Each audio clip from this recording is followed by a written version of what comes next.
दोस्तों नमस्कार। मेरा नाम है अनूप आकाश वर्मा और आप देख रहे हैं द रिपोर्टर हिंदी।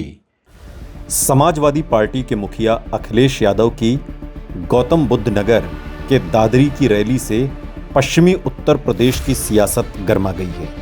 इस रैली से समाजवादी पार्टी के मुखिया अखिलेश यादव ने चुनावी बिगुल फूंक दिया।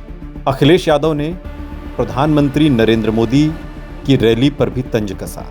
उन्होंने कहा कि जो रैली हुई उसकी तो हमारे लोगों ने पोल खोल दी है।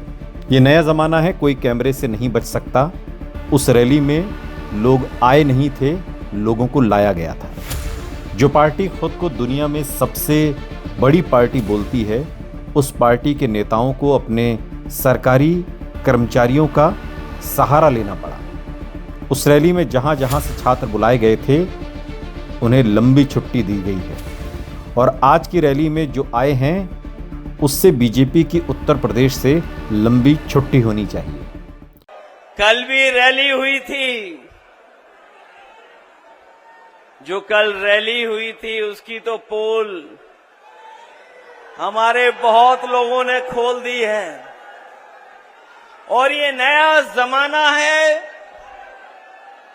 कि कोई कैमरे से नहीं बच सकता है। उस रैली में लोग आए नहीं थे,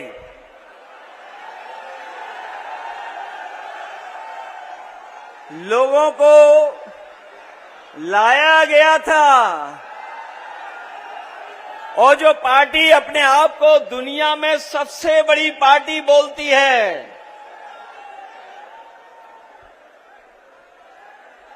उस पार्टी के नेताओं को अपने सरकारी कर्मचारियों का सहारा लेना पड़ा। अखिलेश यादव ने कहा कि 7 एयरपोर्ट चालू किए गए और 6 बंद हो गए। इस एयरपोर्ट की कम से कम वादा करके जाएं कि इस एयरपोर्ट को नहीं बेचेंगे। इस एयरपोर्ट का उद्घाटन ही बेचने के लिए किया गया है। अखिलेश यादव ने कहा कि कल रैली में सिलेंडर पर चर्चा करना भूल गए। बीजेपी ने दुख, दर्द और धोखा देने का काम किया है। किसान भाइयों से जमीन ली होगी, मुआवजा नहीं दिया होगा। हमारी सरकार बनी तो हम किसानों को बाजार रेट से मुआवजा देंगे जब किसी विकास के लिए जमीन लेंगे। अखिलेश यादव ने कहा कि एक एक कार्यकर्ता, नेता का धन्यवाद। इस रैली की चर्चा ने कई लोगों के होश उड़ाए हैं। जेवर के एयरपोर्ट को एनओसी दिलाने का काम अगर किसी ने किया था तो वो समाजवादी पार्टी थी। उसी का परिणाम है कि आज यहां पर एयरपोर्ट बना है। और जो किसानों के साथ भेदभाव हुआ है, अभी तो पहला फेज बना है, अभी सेकेंड, थर्ड, फोर्थ फेज तक बनना है।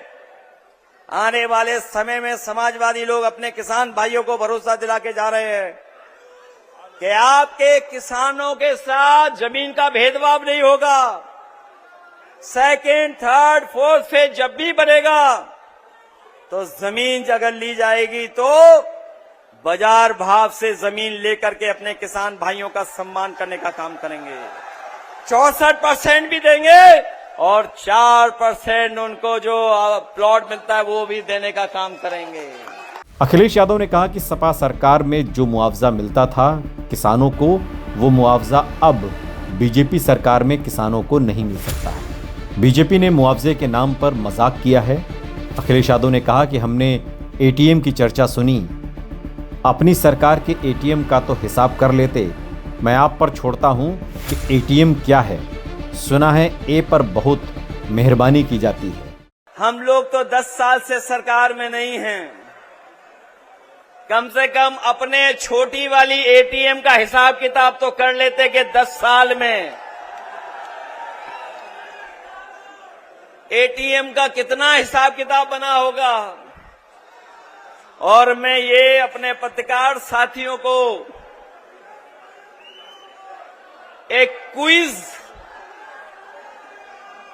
एक एटीएम का क्या फुल फॉर्म हो सकता है, वो छोड़ करके जा रहा हूं। इस एटीएम ने न केवल देश बल्कि दुनिया को न केवल देश बल्कि एटीएम ने दुनिया को परेशान किया होगा। जो लोग ए के बारे में समझते होंगे वो टीवी जान जाएंगे, वो एम भी समझ लेंगे। सुना है कि ए पर बहुत मेहरबान रहते हैं कुछ लोग, इसीलिए एटीएम याद आ रही है उनको।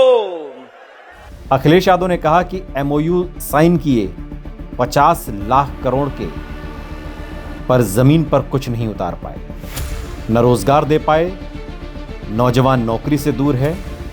हम नौजवानों की नौकरी के लिए काम करेंगे। अखिलेश यादव ने कहा कि वो कहते हैं कि नोएडा नहीं आते, अंधविश्वास है, तो वो दोनों मिलकर भी इतनी बार अपने कार्यकर्ताओं के साथ नहीं बैठे होंगे, उससे ज़्यादा हम यहाँ अपने कार्यकर्ताओं के घर चाय पी चुके हैं। जिस मेट्रो में बैठकर उन्होंने उद्घाटन किया वो समाजवादी पार्टी की सरकार ने बनाई। दिल्ली, नोएडा और ग्रेटर नोएडा को समाजवादी पार्टी की सरकार ने जोड़ा।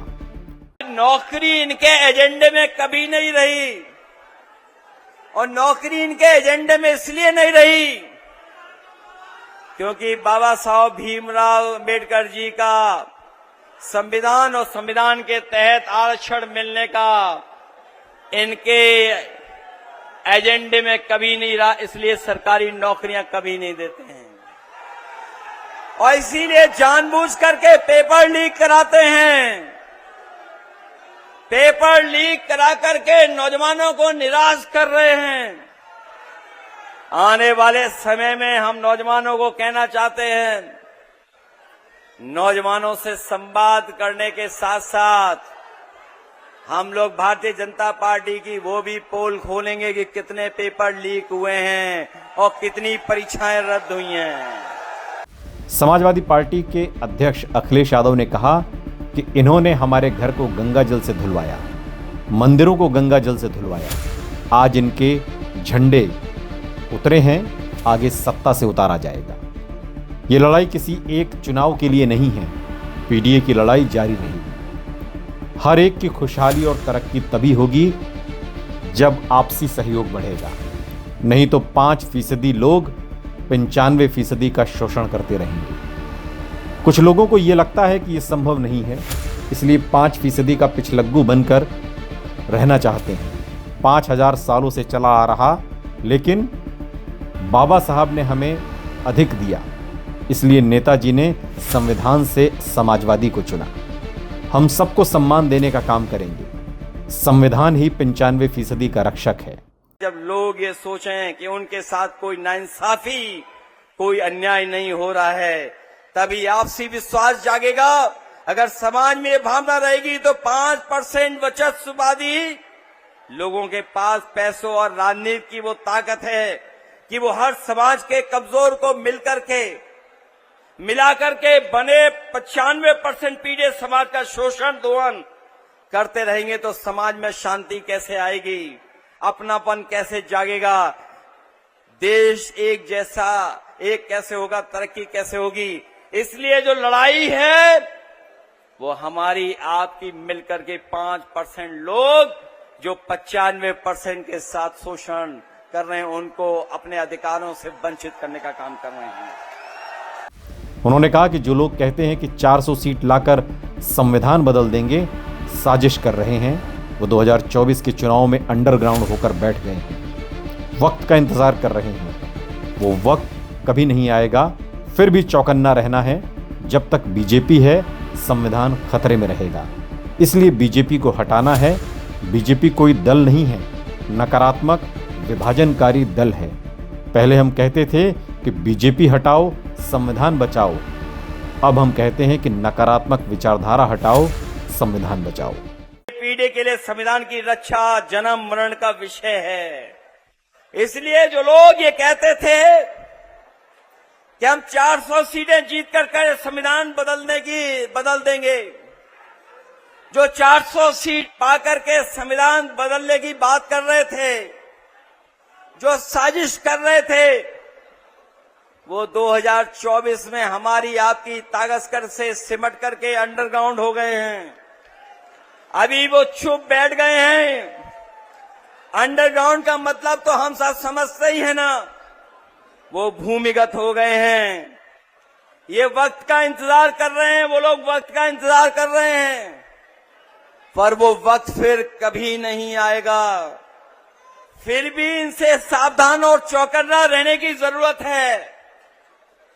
सच तो ये है कि संविधान खतरे में था और तब तक रहेगा जब तक भाजपा है। इसलिए भाजपा को हमेशा के लिए हराना और हटाना होगा। आने वाले समय में हम अपने भरोसा दिलाना चाहते हैं बहनों को, बेटियों को, माताओं बहनों को कि 1090 से बेहतर और उसको और मजबूत कर करके अपनी महिलाओं को सुरक्षा देने का काम करेंगे। न केवल सुरक्षा कानून पर होगी, बल्कि अब समाजवादी दोबारा शुरू करेंगे और अपनी गरीब माताएं बहनों के लिए सम्मान समृद्धि योजना ला करके, स्त्री सम्मान समृद्धि योजना ला करके 40,000 रुपया साल हम लोग दे करके उनका सम्मान बढ़ाने का काम करेंगे।